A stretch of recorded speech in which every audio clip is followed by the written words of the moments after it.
بسم الله الرحمن الرحيم. أما الذين في قلوبهم مرض فزادتهم رجسا إلى رجسهم وماتوا وهم كافرون. السلام عليكم ورحمة الله وبركاته.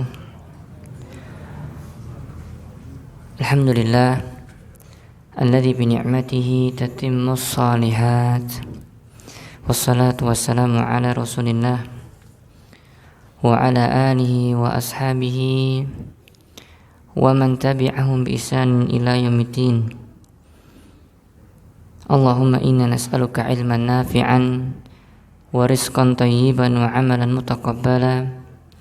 اللهم انفعنا بما علمتنا وعلمنا ما ينفعنا وزدنا علما. اللهم آت نفوسنا تقواها وزكها أنت خير من زكاها أنت وليها ومولاها. اللهم فقهنا في الدين. اللهم ارزقنا الإخلاص في الأقوال والأعمال. اللهم آمين. Bapak ibu saudara-saudariku kaum muslimin, semoga Allah senantiasa menjaga dan memberikan taufik dan pertolongannya agar kita senantiasa berada di atas ketaatan kepada Allah Subhanahu wa taala. Amin. Bapak ibu sehat? Sehat Bapak? Alhamdulillah.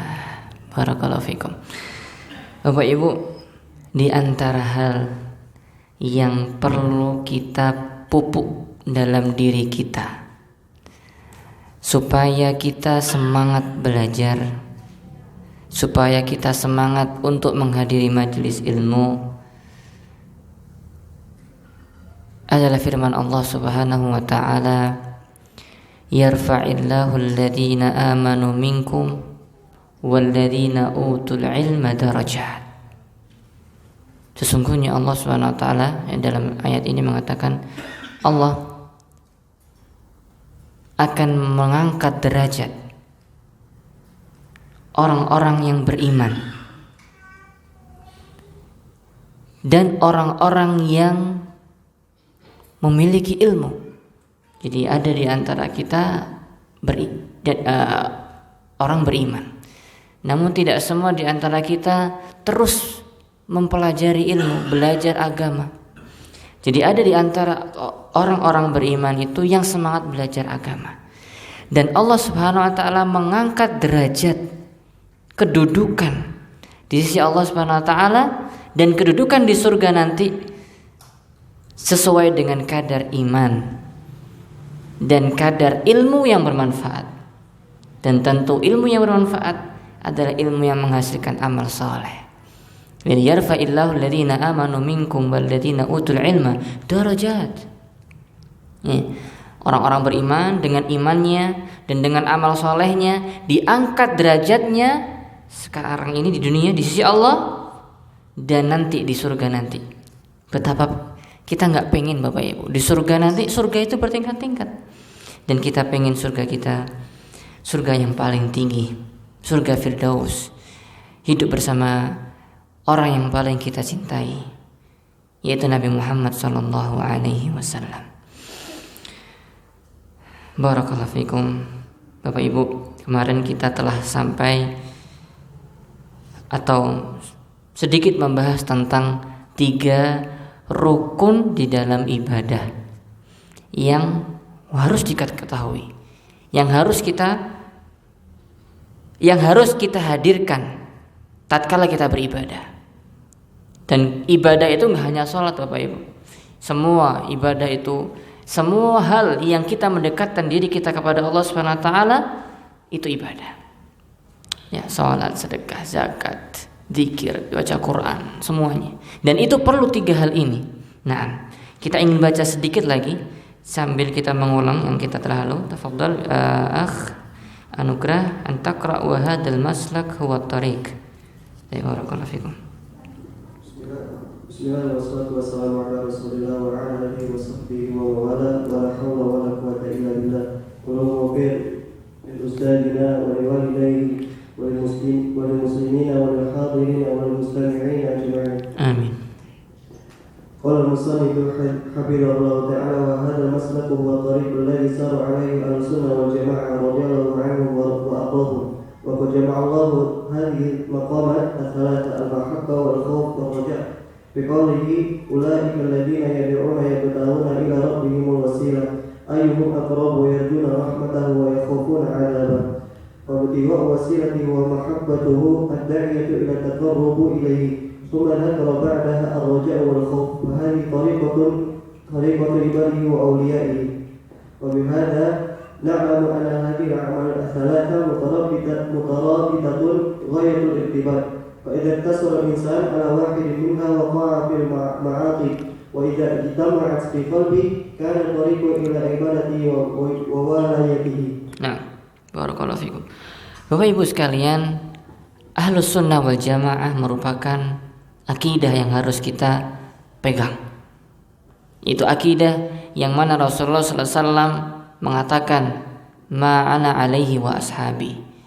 Ya. Apa yang aku dan para sahabatku berada di atasnya, itu adalah akidah Ahlus Sunnah wal Jamaah yang harus kita pelajari. Bagaimana akidah Ahlus Sunnah wal Jamaah? Dan di antara akidah Ahlus Sunnah wal Jamaah di dalam beribadah adalah seperti bagaimana firman Allah Subhanahu wa taala yang telah disebutkan ulaikal ladzina yad'una yabtaguna ila rabbihimul wasilah ayyuhum aqrab wa yarjuna rahmatahu wa yakhafuna 'adzab. Di antara yang harus kita perhatikan dalam ibadah, kita harus memperhatikan 3 hal Bapak Ibu. Bukan hanya memperhatikan, tapi 3 hal ini harus ada di dalam ibadah yang kita telah bahas kemarin, yaitu cinta dan rasa harap dan takut. Cinta yang di dalam ayat ini disebutkan ibtigha'ul wasilah. Ya, kita mencari cara untuk yang memotivasi kita untuk mendekatkan diri kepada Allah Subhanahu wa taala. Karena yarjuna rahmatah, berharap rahmat Allah Subhanahu wa taala, berharap ampunan, berharap pahala, berharap ridha, berharap surga, wa yakhafuna adzabah, dan takut azab Allah Subhanahu wa taala, takut siksa, takut Allah marah, takut tidak mendapatkan surga dan sebagainya. Maka 3 hal ini disebutkan Allah Subhanahu wa taala dalam satu ayat, dan ini harus ada. Dan di sini Ana ingin menjelaskan apa apa fungsi dari 3 hal ini. Kita akan Ana baca sekilas hubungan antara mahabbah, ya cinta, harap dan takut. Bapak Ibu, para ulama mengatakan 3 hal ini itu seperti burung. Burung itu memiliki kepala dan memiliki 2 sayap. Kata para ulama, mahabbah itu seperti kepala, rasa cinta itu seperti kepala, yaitu sesuatu mahabbah itu adalah sesuatu yang menjadi sopirnya, ya, pengendaranya, Kemudian 2 sayap ini adalah 2 hal yang bisa membuat burung itu terbang. Begitupun ibadah. Ibadah kalau tidak ada cinta, maka tidak ada hal yang menggerakkan kita buat ibadah. Maka kalau kita ibadah itu yang menggerakkan kita sebenarnya untuk beribadah harusnya cinta sama Allah Subhanahu wa taala. Kita cinta sama Allah. Allah memberikan kita nikmat dan Allah memiliki kesempurnaan sifat, kesempurnaan zat dan perbuatan-perbuatan Allah Subhanahu wa taala. Dan Allah telah kita harus menghadirkan itu rasa cinta kita kepada Allah dalam ibadah kita. Kemudian setelah itu, jadi kalau ibadah nggak ada cinta, Bapak Ibu, maka ibadah itu seperti burung yang nggak ada kepalanya, nggak bisa terbang dan mati, mati. Dan 2 sayap ini adalah yang membuat ibadah kita bisa terbang jauh. Semakin roja dan khauf ini semakin tinggi, semakin kuat, maka ibadah kita semakin bagus.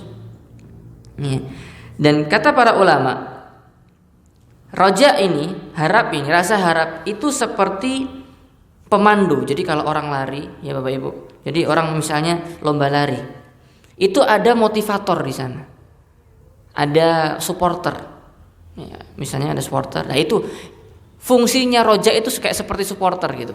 Ayo, yang memotivasi kita.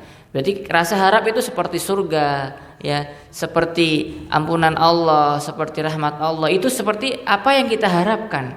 Itu yang memotivasi kita, pahala-pahala, ya, balasan-balasan Allah. Itu yang memotivasi kita.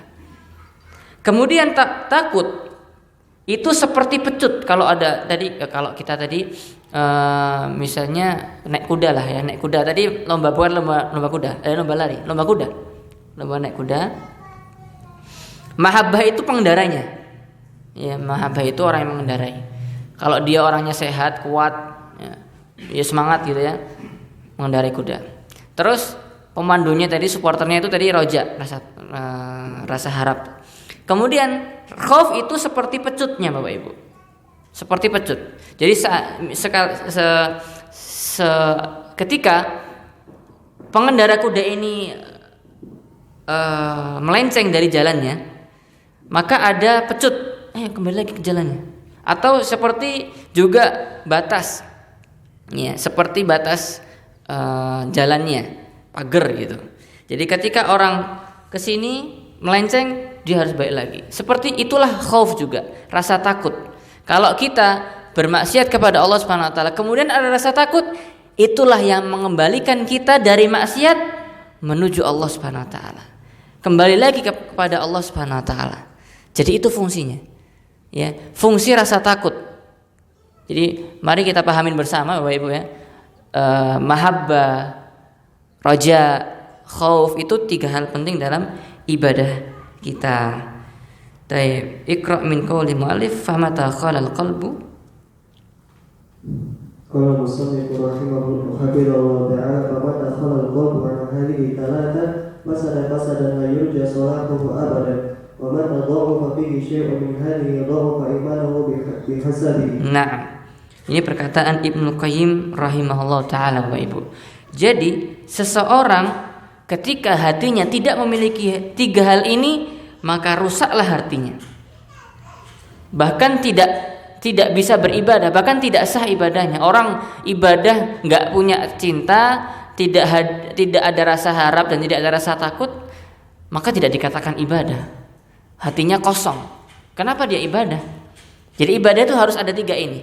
Sekali lagi, ibadah harus menghadirkan 3 hal ini ketika kita beribadah. Ya.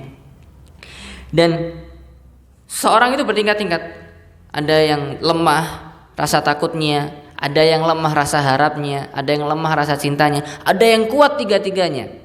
Nah, ini yang kita harapkan. Maka kata Ibnu Qayyim, famata dha'ufa fihi syai' min hadhi dha'ufa imanhu bihasabi. Ketika 3 hal ini lemah, maka lemah pula imannya. Sebaliknya, ketika 3 hal ini kuat dalam hati kita, semakin kita cinta sama Allah, ya Bapak Ibu ya, semakin kita menghadirkan rasa cinta di dalam ibadah itu, semakin kita cinta sama Allah, semakin kita berharap surga, semakin kita berharap ampunan, dan semakin takut terhadap azab, maka semakin bertambah imannya. Semakin bertambah imannya. Maka Bapak Ibu sekalian, jika kita ingin memiliki iman yang tinggi, kita ingin iman yang tinggi enggak Bapak Ibu? Tentu kita pengen iman ya.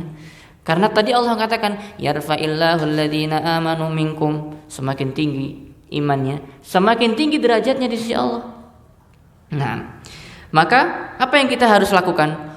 Kuatkan dan tingkatkan kualitas 3 hal ini dalam diri kita. Nah, bagaimana caranya kita bisa meningkatkan rasa cinta?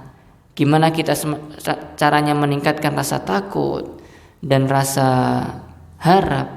Nanti kita akan pelajari ya. Di dalam kitab-kitab ini tentu paling penting adalah dengan kita belajar agama. Nah, itu Bapak Ibu ya. Kemudian kita lanjut ke perkataan mu'allif, fa innal qalba fi safha thaminah.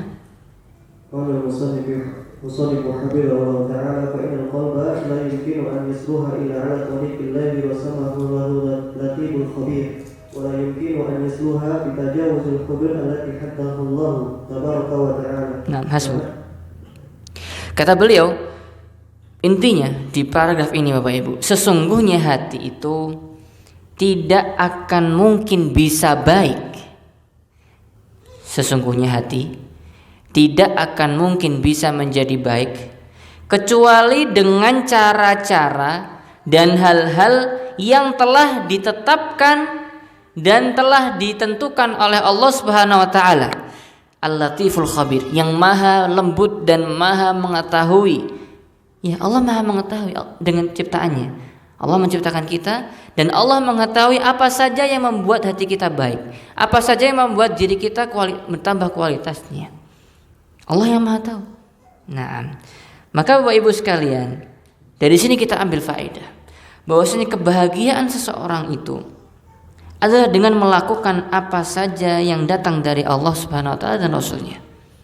Kebahagiaan itu adalah dengan cara melakukan apa saja yang datang dari Allah dan Rasulnya. Ya. Maka belajar agama dan mengamalkan agama itu adalah satu-satunya cara untuk mendapatkan kebahagiaan yang selalu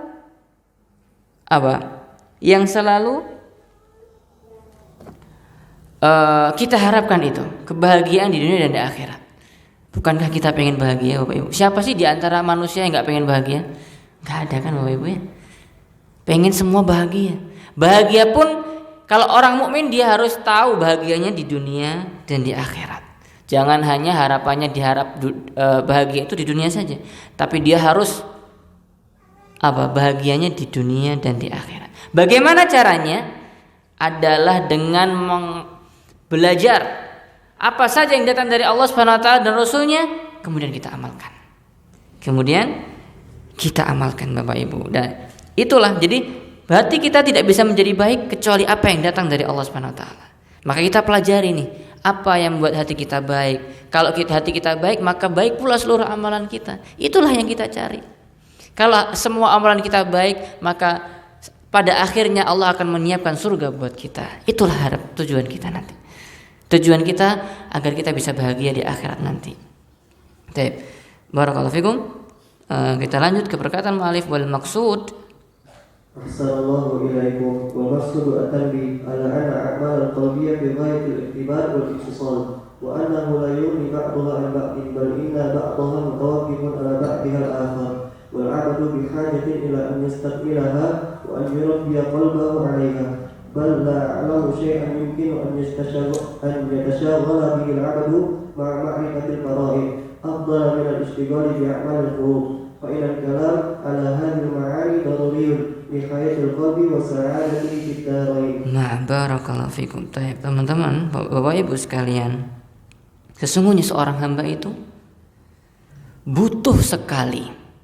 Saya ulangi, sesungguhnya seorang hamba itu butuh sekali untuk menyempurnakan kualitas hatinya. Ya. Dan kita butuh untuk mendidik hati. Masa hati perlu dididik, Bapak Ibu? Kayak anak. Kemarin kita katakan ya, anak, ya kita tahu anak perlu dididik sampai dia besar jadi anak baik, jadi orang baik, orang saleh, berguna buat orang banyak. Begitupun hati. Hati itu nanti akan kita pelajari apa sih makna hati. Hati itu perlu kita didik, Bapak Ibu. Perlu kita bina, perlu kita pupuk, perlu kita tumbuhkan dengan cara yang benar. Nah, kata beliau, bala a'lamu syai'an yumkinu an yatashaghala bil 'abd ma'a ma'rifatil faraid afdal min al-istighal bi amal qulub. Saya tidak mengetahui kesibukan apa yang seharusnya dilakukan oleh seorang muslim selain mengetahui kewajiban-kewajiban kita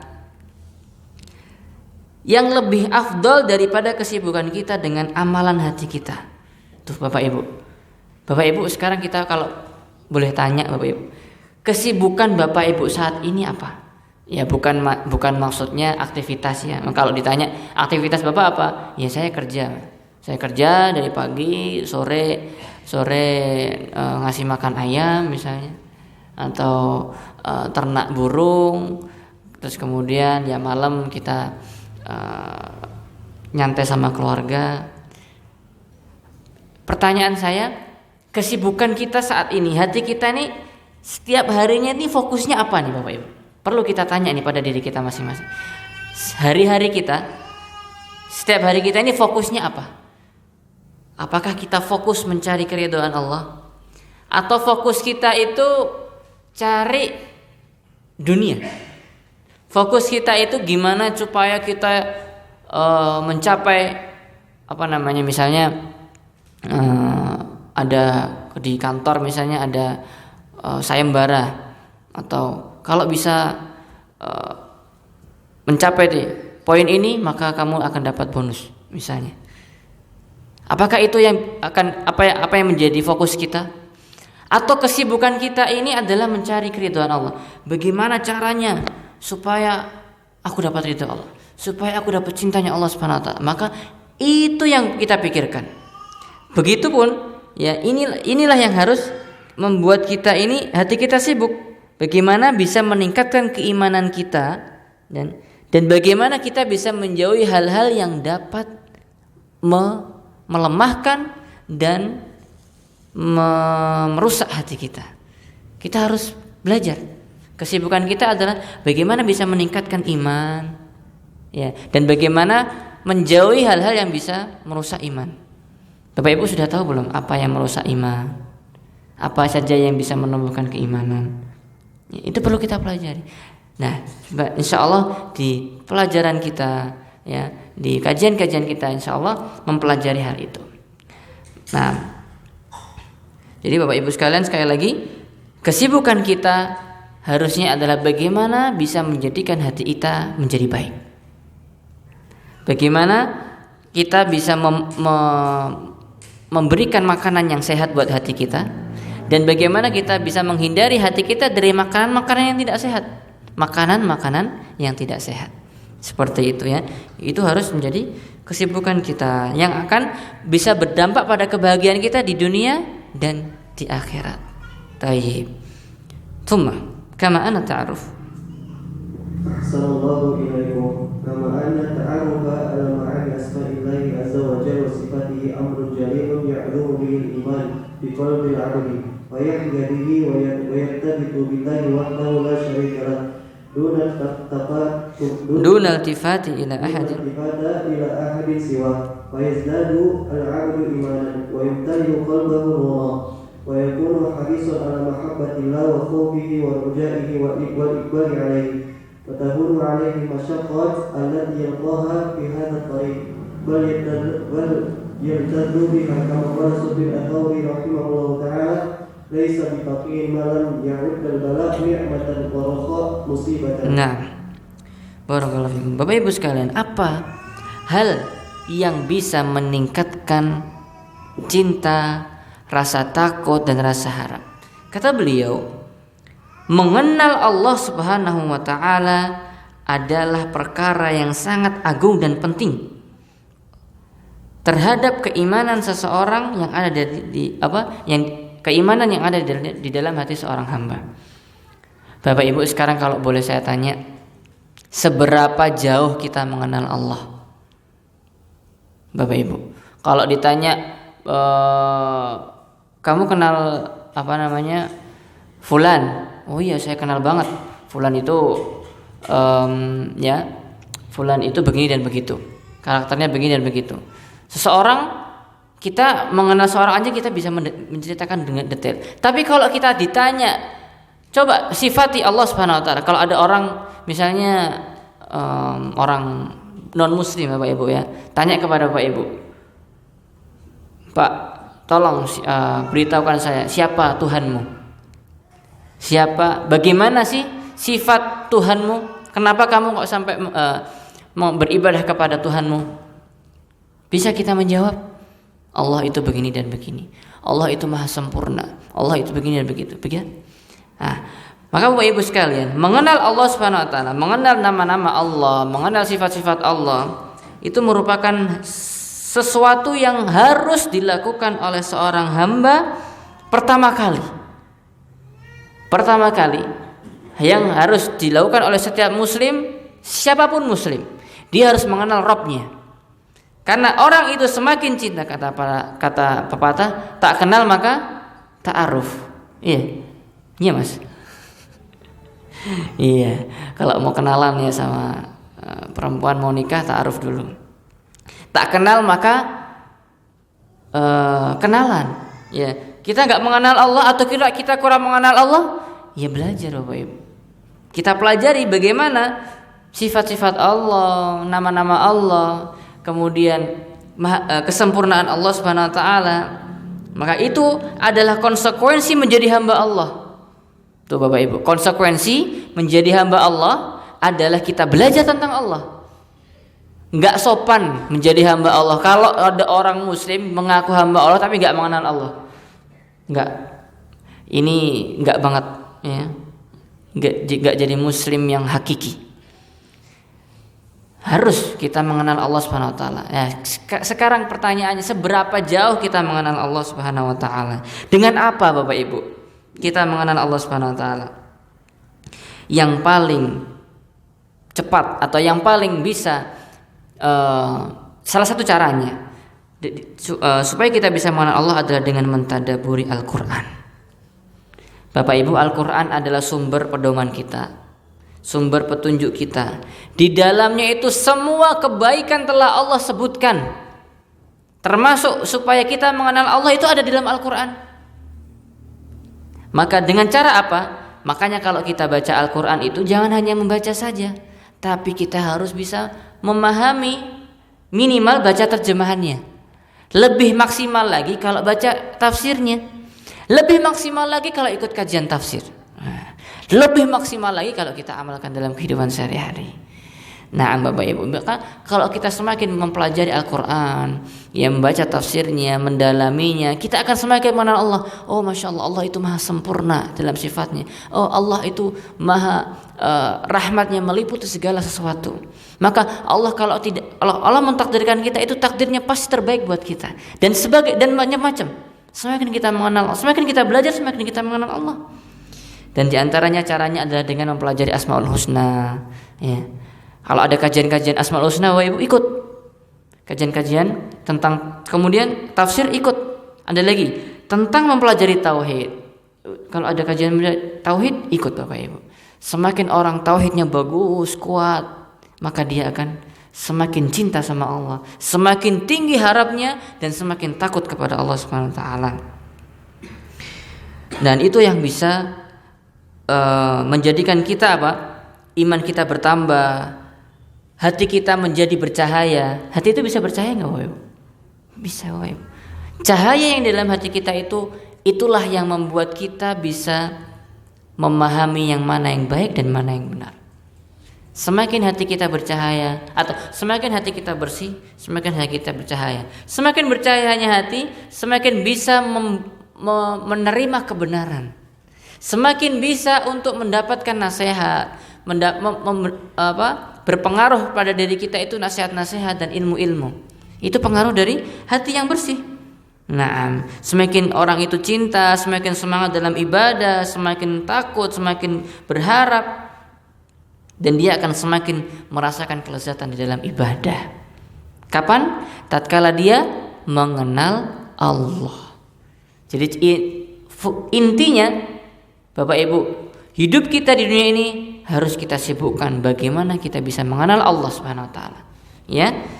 Semoga itu bisa menjadi perhatian utama kita dalam kehidupan kita sehari-hari. Nah, kemudian innal istighal. Nah. Assalamualaikum ilaikum. Innal ishtighala bi hadhihi al-umur yuwassiluna ila ma'ani jalilatin nahnu fil amasl hajati ilaiha li tahqiqi matalib wa najatu min al-makhawif bi khilafi ma yashtaghilu bi kathirun min an-nas min al-qili wal qal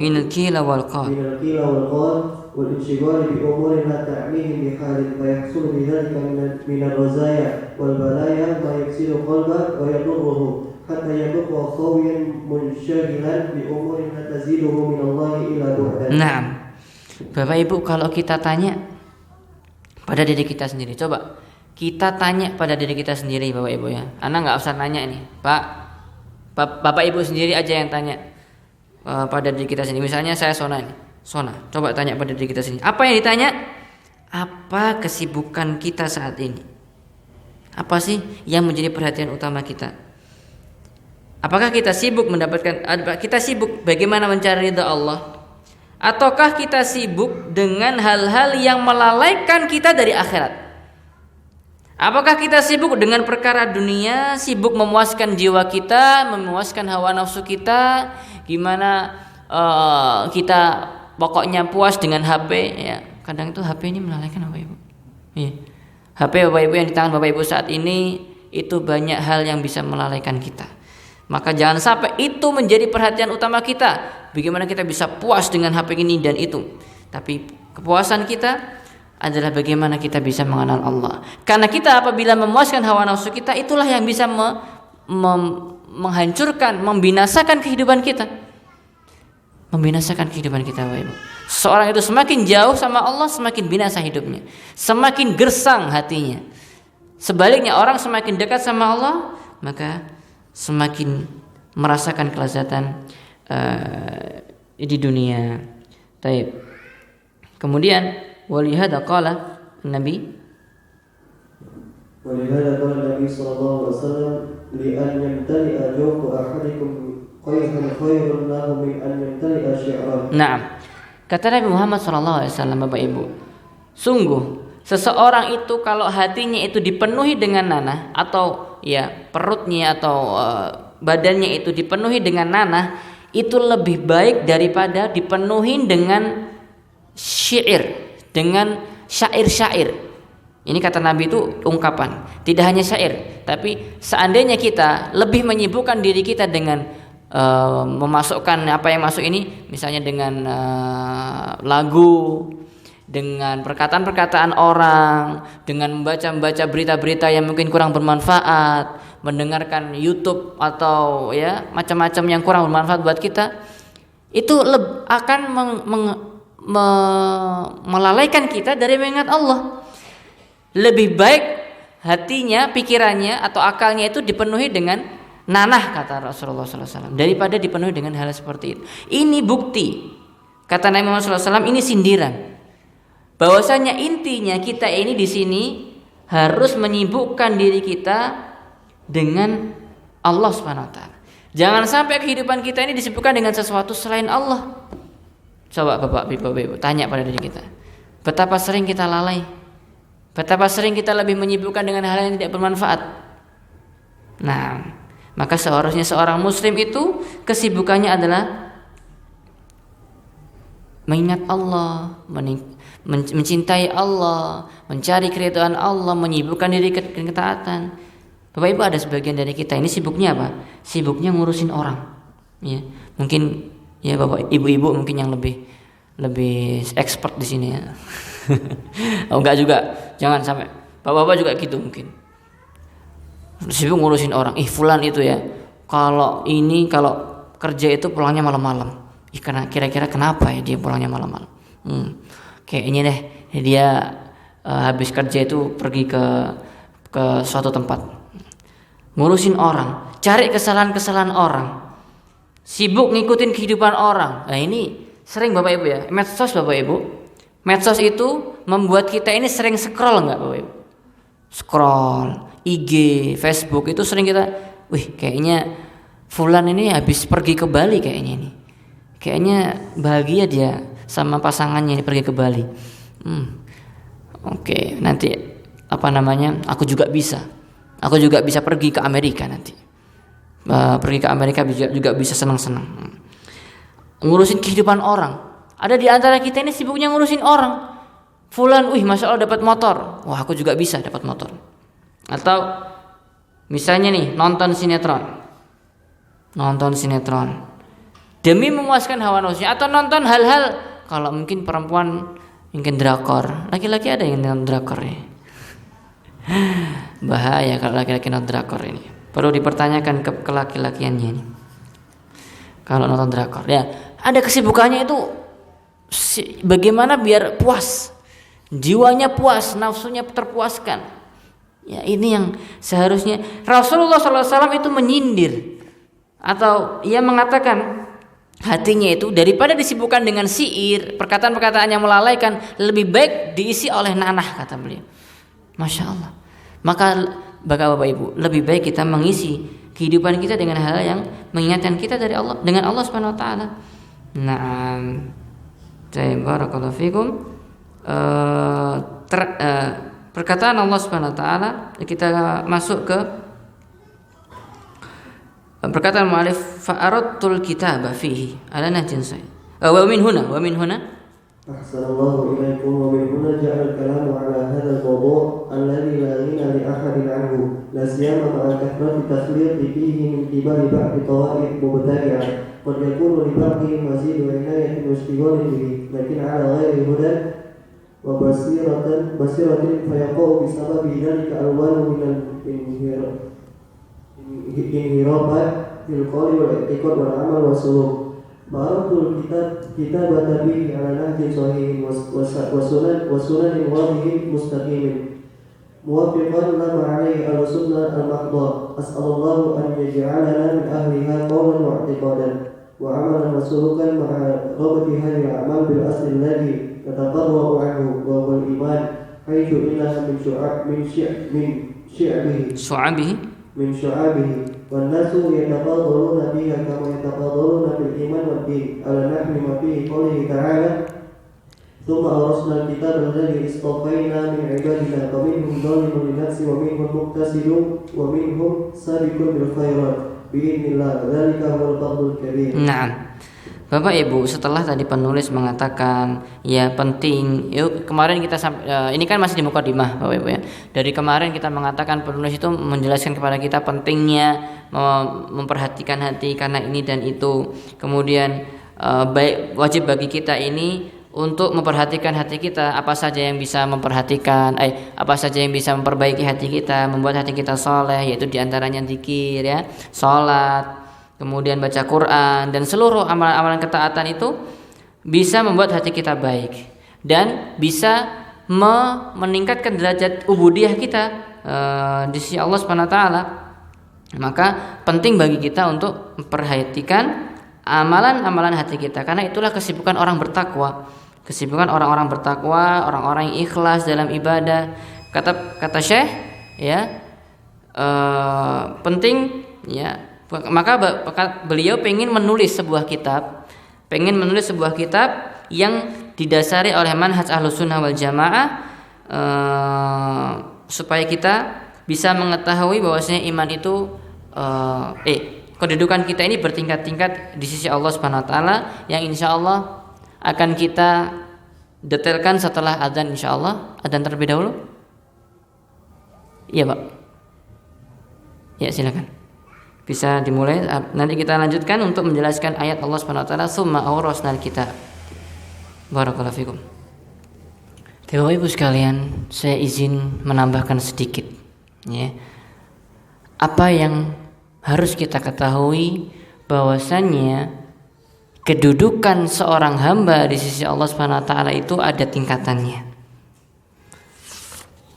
Dalilnya adalah firman Allah Subhanahu wa taala yang telah dibacakan tadi, summa awrasnal kitaba alladzina istafaina min ibadina. Jadi Allah setelah menurunkan Al-Qur'an, menurunkan Al-Qur'an buat kita ini, ada 3 tingkatan orang itu dalam mengamalkan agamanya. Ya, di sisi Allah 3 tingkatan seorang hamba. Maka kita harus lihat nih, kedudukan kita di sisi Allah dari mana dari 3 ini. Yang pertama, faminhum dzalimun li nafsihi. Ada orang-orang yang zalim kepada dirinya sendiri. Coba Bapak Ibu kita perhatikan, apakah kita termasuk atau tidak. Di dalam tafsir Syekh Sa'di dikatakan bil ma'asil lati dunal kufr, yaitu orang-orang yang mendolimi dirinya sendiri itu adalah orang-orang yang mendolimi dengan kemaksiatan yang dia lakukan. Atau dalam tafsir Ibnu Katsir dikatakan orang-orang yang taksir ya, orang-orang yang menyia-nyiakan atau tidak melakukan sebagian kewajiban-kewajibannya. Tuh misalnya ada orang yang sholat 5 waktu ada bolong-bolong. Puasa Ramadan ada yang bolong, nggak mau diganti. Atau apapun. Yang wajib-wajib ini sebagian nggak dia lakukan. Atau dia juga melakukan sebagian hal-hal yang haram. Ini adalah orang-orang yang mendolimi dirinya sendiri. Ini tingkatan paling rendah seorang muslim, ya, yaitu orang yang mendolimi dirinya sendiri. Yang kedua, wa minhum muqtasid, ada orang-orang yang pertengahan. Ada orang yang pertengahan. Kata Allah Subhanahu wa taala ada hamba Allah yang tingkatannya di tengah-tengah. Siapa mereka? Orang-orang yang hanya mencukupkan diri dengan apa yang wajib bagi dia. Ana yang penting sholat wajib 5 waktu udah. Sholat puasa Ramadan ya. Yang penting wajib-wajib dia lakukan. Dan yang haram-haram dia tinggalkan. Ya, tahu yang ini haram ditinggalkan, ini haram tinggalkan. Ini udah lebih mending ya daripada yang tadi. Yang tadi masih maksiat ya. Kemudian ini tahu maksiat diterusin. Ini enggak boleh, itu kewajiban ditinggalkan. Atau di dalam tafsir Ibnu Katsir dikatakan muktasir itu adalah orang-orang yang melakukan kewajiban, ya, meninggalkan yang haram dan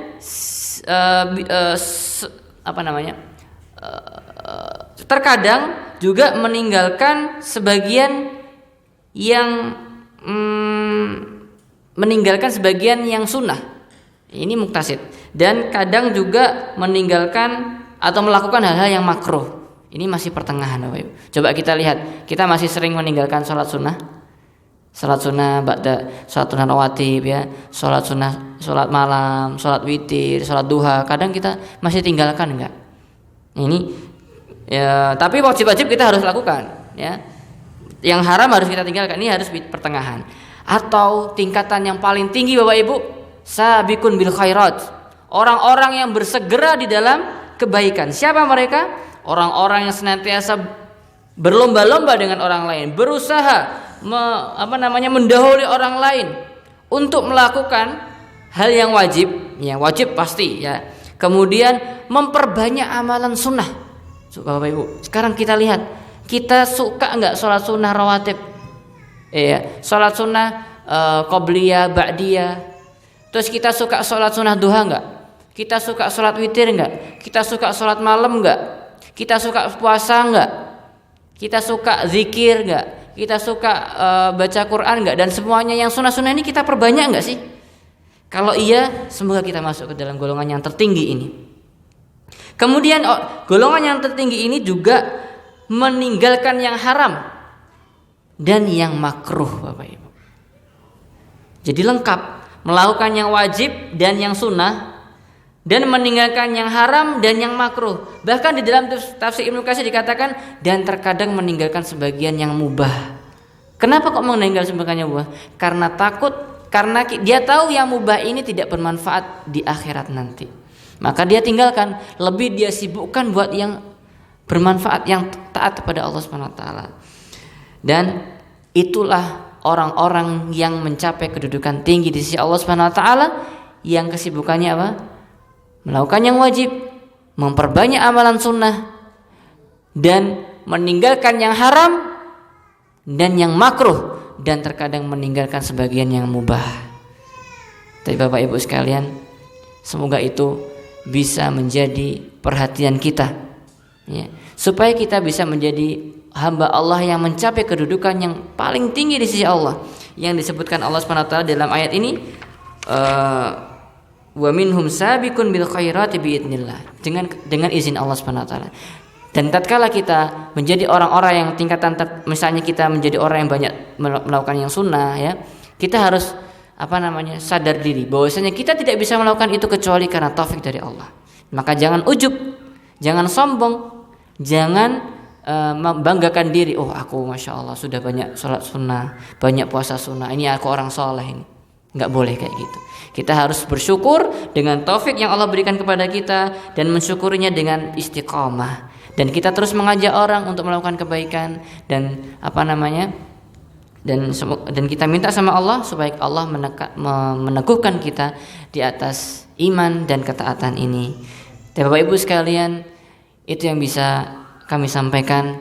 Mohon maaf apabila ada kekurangan ya dalam penyampaian ya, atau ada yang kurang paham, atau ya banyak sekali mungkin kekurangan, tapi apabila ada kebenaran itu datang dari Allah Subhanahu wa taala, dan apabila ada kekurangan dan kesalahan itu datang dari pribadi dan dari syaitan.